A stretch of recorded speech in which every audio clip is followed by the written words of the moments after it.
تھا وہی بچے. حضرت نوح کا بیٹا بھی نہ بچ سکا.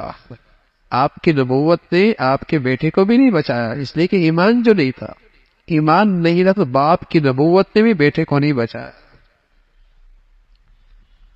کام تبھی آتا ہے بزرگی کسی بزرگ کے لیے، کسی کی بزرگی تبھی کام آئے گی جب ایمان تو ہو. پھر اولاد کے لیے بھی کام آئے گی، دوسروں کے لیے بھی کام آئے گی. یا بیٹا ہے وہ بھی غرق ہو گیا اور اسے سمجھایا لیکن وہ نہ مانا، وہ بھی غرق ہو گیا. تو نبی کی نبوت بھی بیٹے کے لیے کام نہ آئی، اس لیے کہ ایمان کوئی نہیں. اس کا تذکرہ فرمایا.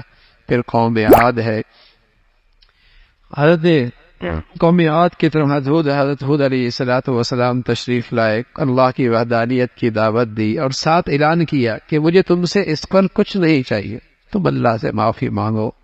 اللہ سے معافی مانگو گے اللہ تمہاری معاشی حالت اچھی کر دے گی، رحمت کی بارشیں بھیجیں گے، تمہاری کھیتیاں سبز اور ان میں بہار آ جائے گی. اس کا تذکرہ فرمایا. قوم کہنے لگی ہمیں تمہاری بات سمجھ میں نہیں آ رہی، تم یہ کیسی باتیں کر رہے ہو، اور ایسا لگتا ہے ہمارے معبودوں کی بد دعا لگی ہے اس لیے آپ ایسی بہکی باتیں کر رہے ہیں. قوم کو بہت سمجھایا اور انہیں سمجھایا اور کہا کہ اگر تم اللہ کی طرف رجوع کر لو گے تمہاری قوت پہ اور اضافہ ہو جائے گا، تمہاری طاقت پہ اور اضافہ ہو جائے گا. لیکن وہ بھی قوم اللہ کی رحمت سے دور ہوئی، آسمان سے اللہ کی پکڑ آئی. قوم سمود کا تذکرہ ہے. حضرت صالح علیہ السلام آئے. حضرت صالح نے جب انہیں اللہ کی طرف بلایا تو قوم کہنے لگی صالح ہمیں تم سے بڑی امید تھی کہ تم قوم کا نام روشن کرو گے، تم تو اپنے آباء و اجداد کے رسم و رواج سے بالکل ہٹ کر زندگی پیش کر رہے ہو. حضرت صالح علیہ السلام نے فرمایا اللہ کا حکم ہے، اللہ کا پیغام سنا رہا ہوں. قوم کہنے لگی نہیں مانے گے، کوئی ایسی چیز دکھاؤ کہ ہمیں یقین آ جائے. اس یہ پہاڑ کے اندر سے اونٹنی نکالو، اور اونٹنی بھی ایسی جو فوراً بچہ جنے. حضرت صالح علیہ السلام نے اللہ سے دعا کی، اونٹنی بھی آ گئی، اس نے بچہ بھی جن دیا. اللہ کی طرف سے یہ معجزہ تھا، حکم دیا دیکھو ابھی یہ معجزہ ہے، اسے قتل نہ کرنا، نقصان نہ پہنچانا. لیکن قوم نے اسے قتل کر دیا. اللہ کا عذاب آیا، حضرت جبرائیل نے چیخ ماری، ان کے کلیجے پھٹ گئے، نیست و نابود ہو گئی. حضرت ابراہیم علیہ السلام کے پاس قاصد آئے، فرشتے انسانی شکل میں آئے. قاصد انسانی شکل میں آئے. آپ نے جلدی ان کے لیے مہمانی کا انتظام فرمایا، بچھڑا بھونا ہوا ان کے سامنے رکھا. فرشتے کہاں کھاتے ہیں، لیکن انسانی شکل میں تھے. نبی بھی نہیں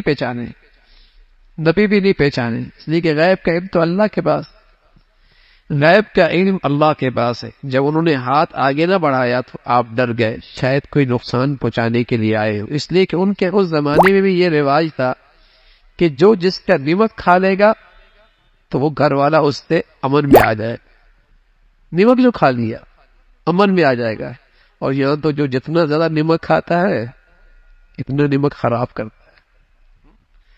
تو وہاں یہ تھا کہ نمک کھا لیا تو نقصان نہیں پہنچائے گا. وہ کھانا نہیں کھا رہا ہے، گھبرا گئے شاید نقصان پہنچانے کے لیے آئے. انہوں نے کہا نا ہم اللہ کے قاصد ہیں، ہم فرشتے ہیں، ہم نہیں کھاتے. ہم تو آپ کو بیٹے کی خوشخبری دینے کے لیے آئے ہیں، اسحاق کی، اور اسحاق کے بعد پھر آپ کا پوتا ہوگا یعقوب.